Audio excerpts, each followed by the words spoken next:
Halo coy, gimana? Udah ingat dosa dan akhirat?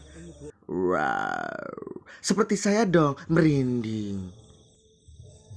Ya, seperti biasa sebelum lanjut ke ceritanya, saya mengingatkan kembali dan bahkan tidak akan bosan-bosannya mengingatkan teman-teman untuk mensupport channel ini dengan cara sholat 5 waktu.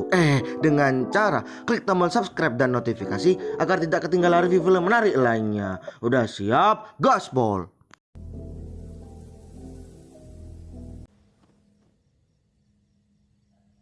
Berlatar pada tahun 1998, kisah berfokus kepada gadis cantik yang bernama Ayu ini parasnya. Yang mana saat ini dia sedang dibangunkan oleh ayahnya yang bernama Semedi untuk melaksanakan kewajiban orang muslim pada umumnya, yaitu sholat subuh. Ketika Ayu sedang melaksanakan sholat, terlihat sosok hitam yang berada di belakangnya dan tak lama setelah itu terdengar suara aneh di luar kamar tempat dia sholat.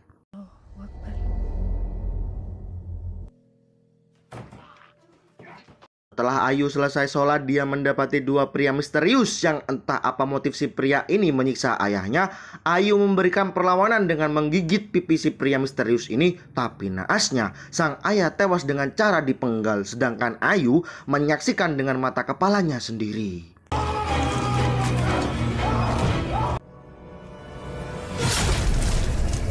Dan inilah tutur tinular lo, dan inilah Hanza.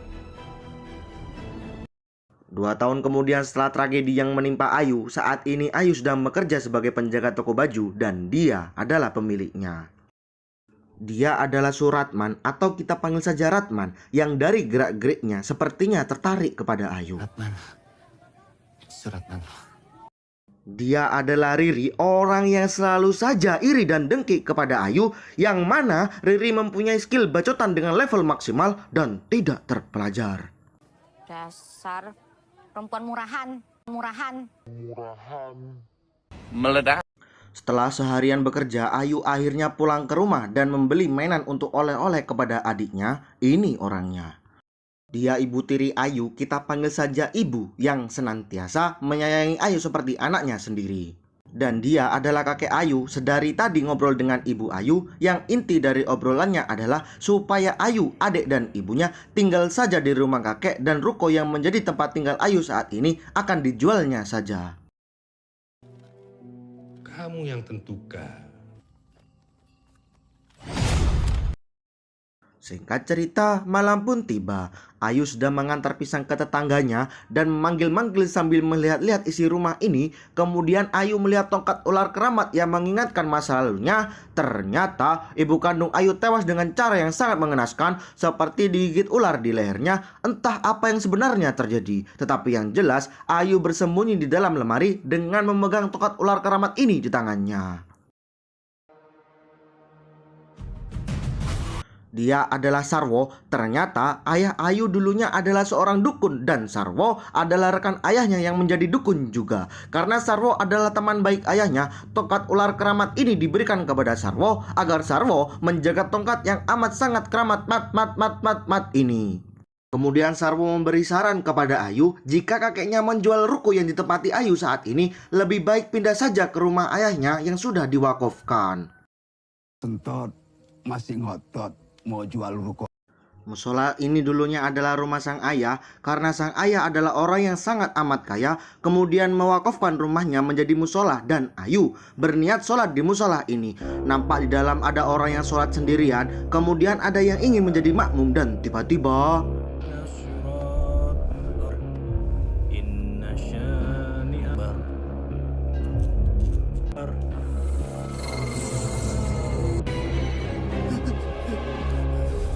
ya, setelah pria ini selesai sholat, tampak di belakang tidak ada siapa-siapa, yang membuat pria ini berlari ketakutan. Ayu sendiri nampak heran dengan apa yang terjadi pada pria ini. Lantas dia sholat dan mengalami apa yang dialami pria barusan. Tapi anehnya, Ayu malah masuk ke alam lain, atau kita biasanya menyebut dengan alam goib. Memperlihatkan Ayu di masa kecil sedang melihat ayahnya mengobati orang sakit dan mengeluarkan ular dari mulutnya. Dan ketika dipegang oleh ayahnya, ular itu menjadi tongkat ular keramat.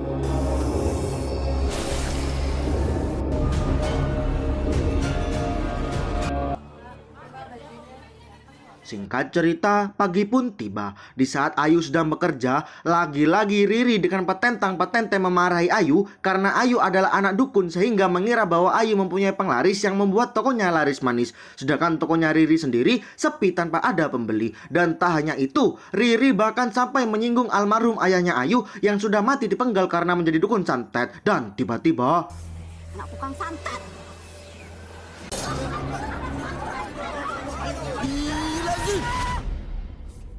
ya, Ayu kerasukan dan untungnya ada si Ratman yang menyembuhkan Ayu. Warga meyakini bahwa setiap orang yang sholat di musola itu selalu dihantui dan setelahnya mengalami kerasukan. Kemudian Ayu pulang ke rumah, si ibu menyarankan kalau saat sholat tiba-tiba diganggu setan, hendaknya membaca ta'awud dan meludah ke kiri 3 kali. A'udzubillahi minasyaitonirrajim.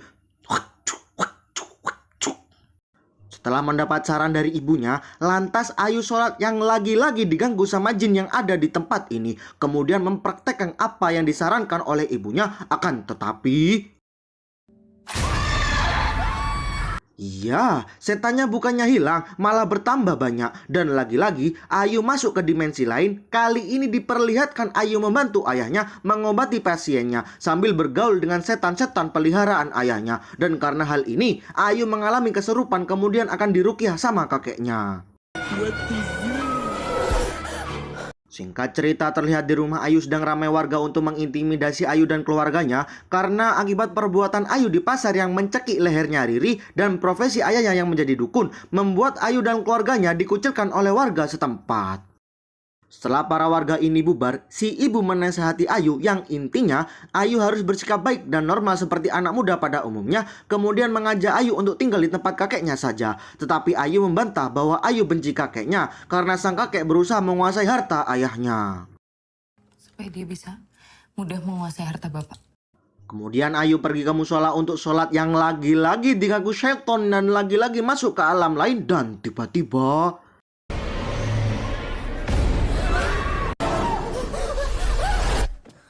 ya, setelah bangun dari pingsannya, Sarwo menjelaskan kepada Ayu, meskipun Ayu membaca tahu dan meludah ke kiri 3 kali, itu semua percuma karena setan-setan yang ada di sana, Ayu sendirilah yang memanggilnya. Dan semua setan terkutuk itu adalah teman-teman di masa kecilnya Ayu, seperti pocong, tuyul, kuntilanak, genderuwo, wewe gombel, pencuri, koruptor, dan oknum mahasiswa yang memakai anggaran kampus untuk kepentingan pribadi. Tetap saja gentayangan meskipun dibacakan ayat suci Al-Quran. Loh. Jin berpindah kepada si ibu yang sedang berjualan dan bunga miliknya laris manis. Membuat ibunya Riri tidak terima karena bunga miliknya tidak laku. Ya biji mana mau laku, sholat duha saja tidak pernah. Kemudian ibunya Riri melampiaskan kemarahan dan keiriannya. Sama aja, pakai aji-ajian.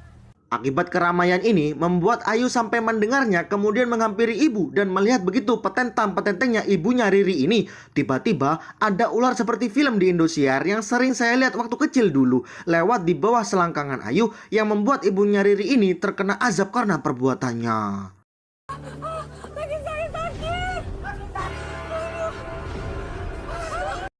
Singkat cerita, malam pun tiba. Lagi-lagi warga berkumpul ke rumah Ayu untuk meminta pertanggungjawaban akibat kaki ibunya Riri yang membusuk dan menuduh bahwa Ayu dan keluarganya telah menyantet ibunya Riri. Untung saja Sarwo datang untuk meredam amarah warga yang ada di sini dengan cara membeberkan rahasia warga. Ternyata semua warga mempunyai peliharaan setan penglaris di tokonya masing-masing. Setelah keramaian usai, dengan bantuan Bruce Wayne atau Batman, Ayu memanggil kelelawar dan mengendalikan ular setan untuk mengekil ibunya Riri.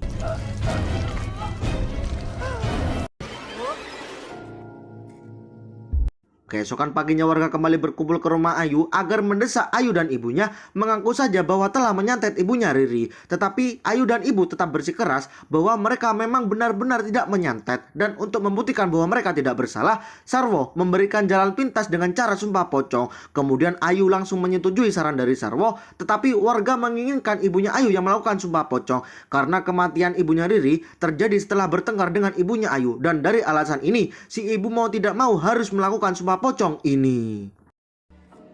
Kali ini saya percaya sama. Sim berpindah ke sang kakek yang mendatangi Sarwo. Kakek berniat akan meruqyah Ayu dan menjelaskan bahwa ruko tempat tinggal Ayu saat ini adalah milik Semedi atau ayahnya Ayu dari hadiah karena sudah menyembuhkan konglomerat dari santet musuhnya. Tapi sayangnya penyembuhan itu dibantu oleh jin dan Sarwo harus bertanggung jawab karena sudah mengenalkan Semedi ke ilmu hitam.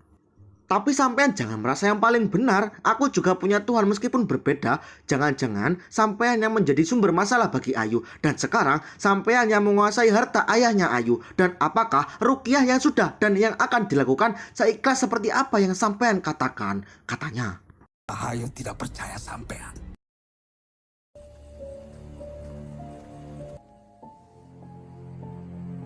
Singkat cerita, malam pun tiba lagi. Acara Sumpah Pocong pun dimulai dan ibu pun masuk ke alam goib. Di sisi lain, Ayu pergi ke musola untuk melaksanakan sholat dan sepertinya dia bermaksud agar kesurupan untuk membantu ibunya dengan cara masuk alam goib agar bisa menolongnya.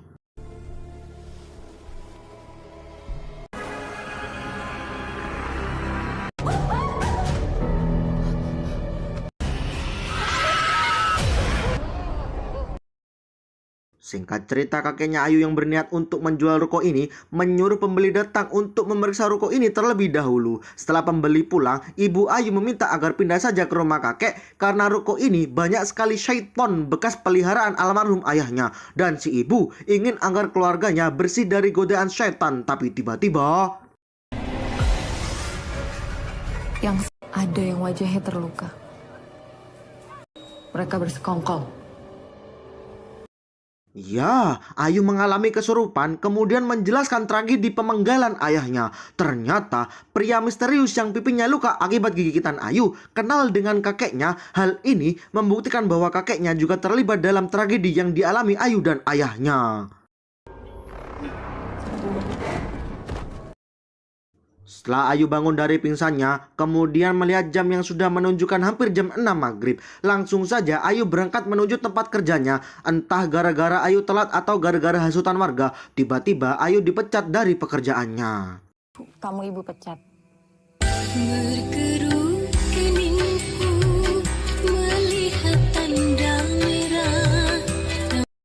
Dari semua kesengsaraan yang Ayu alami, bosnya yang tiba-tiba memecatnya, si ibu yang memihak kakeknya, dan semua warga yang telah menindasnya. Karena semua ini, Ayu tak segan-segan memanggil teman-teman setonnya untuk membalaskan apa yang Ayu alami dengan cara si bos yang digigit ular di tokonya, si ibu yang berhalusinasi membanting ular beberapa kali, yang sebenarnya anaknya sendirilah yang dibantingnya sedari tadi.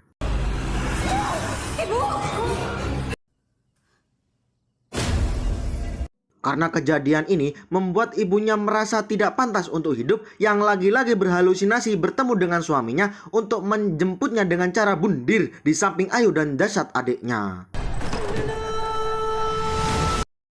Singkat cerita, sang kakek menjemput Ayu dan dibawa ke pesantrennya untuk diruqyah dan dibersihkan dari setan yang merasuki tubuh Ayu.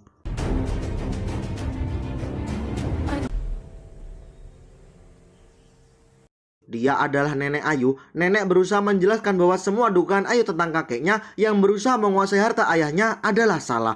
Karena kakeknya mempunyai pesantren dan semua santri yang belajar di sini gratis, tidak dipungut biaya apapun meskipun tidak dapat bantuan dari bos. Jadi, buat apa kakeknya berusaha menguasai harta ayahnya Ayu kalau kakeknya sendiri sudah kaya dan tidak serakah seperti manusia korup pada umumnya? Loh. Jadi dia nggak butuh harta bapak. Di saat neneknya tidur, tiba-tiba dia diganggu setan yang menjelma sebagai adiknya Ayu yang sudah meninggal. Kemudian neneknya meminta kepada kakek untuk mencari tongkat ular keramat dan mencari jawaban kenapa Ayu selalu saja merasa tertarik untuk melakukan sholat di musola itu. Di waktu yang sama, Ayu ziarah ke makam ibu dan adiknya. Si nenek menenangkan Ayu bahwa semua tragedi ini bukan disebabkan oleh Ayu, akan tetapi disebabkan oleh jin yang menguasai tubuh Ayu karena Ayu mempunyai dendam dan amarah sehingga membuat jin itu betah. Dan Ayu pun kaget kenapa neneknya tahu tentang apa yang dialami Ayu. Ternyata neneknya dulu juga sama nasibnya seperti apa yang Ayu alami saat ini. Dan mereka Dariku.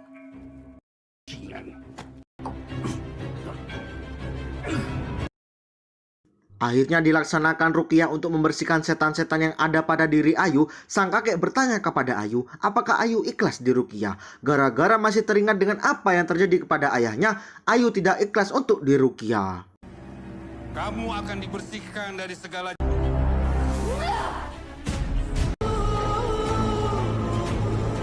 Bukan aku yang membunuh bapakmu, Yu. Bukan.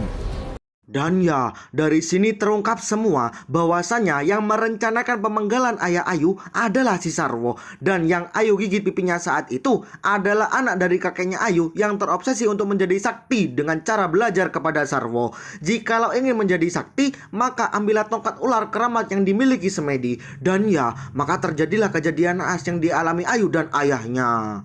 Anaknya kakek pun terkejut, dia tidak mengira bahwa sampai memenggal kepala Semedi. Kan rencananya cuma mengambil tongkat ularnya saja. Ternyata Sarwo iri kepada Semedi karena semua pasien langganan Sarwo malah beralih ke Semedi, sehingga Semedi mendapatkan banyak harta dari pasien Sarwo. Dan yang mencoba mengambil alih hartanya Semedi adalah Sarwo yang menjadikan Ayu sebagai jembatannya. Paham gak teman-teman?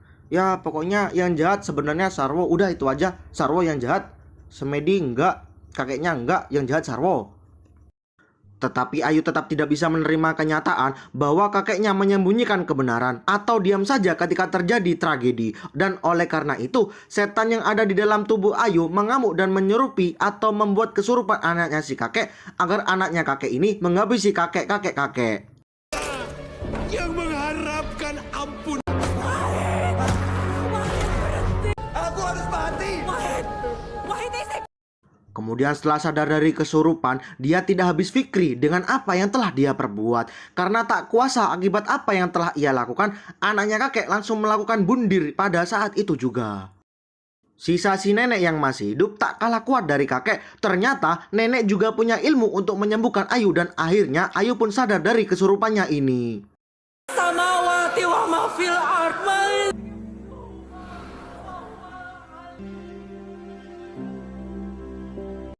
Setelah hal yang mengerikan usai, semua korban dimakamkan dan tongkat ular keramat dikubur agar tidak memakan korban lagi. Setelah berziarah ke makam para korban, si nenek menjelaskan bahwa jin yang mengganggu orang sholat adalah Khanzab. Sedangkan yang jahat adalah setan yang terkutuk menggunakan jin Khanzab sebagai jembatan untuk menghasut Ayu. Karena setan ini sangat suka sekali dengan penyakit hati seperti iri, dengki, dendam, marah, serakah, dan nafsu yang tidak terkontrol. Tak lama setelah itu, Ratman menemui Ayu dan mengobrol yang intinya Rahman adalah santri di pesantren kakeknya Ayu juga. Tahun kemudian dikabarkan mereka berdua menikah dan mengundang Gus Faris untuk hadrah dalam acara pernikahannya. Nggak, yang terakhir itu bercanda ya, bercanda. Tamat, film yang cukup menakut-nakuti orang sholat. Pesan yang perlu diambil dari film ini adalah sholatlah meskipun dalam keadaan horor seperti apapun. Karena wa ma khalaqtul jinna wal insa illa liya'budun, yang artinya Allah Subhanahu wa taala tidak menciptakan jin dan manusia melainkan agar mereka semua menyembah kepada Allah. Kelas. Sekian dari saya dan pesan dari saya, ketika kalian mengantuk berharaplah mimpi basah.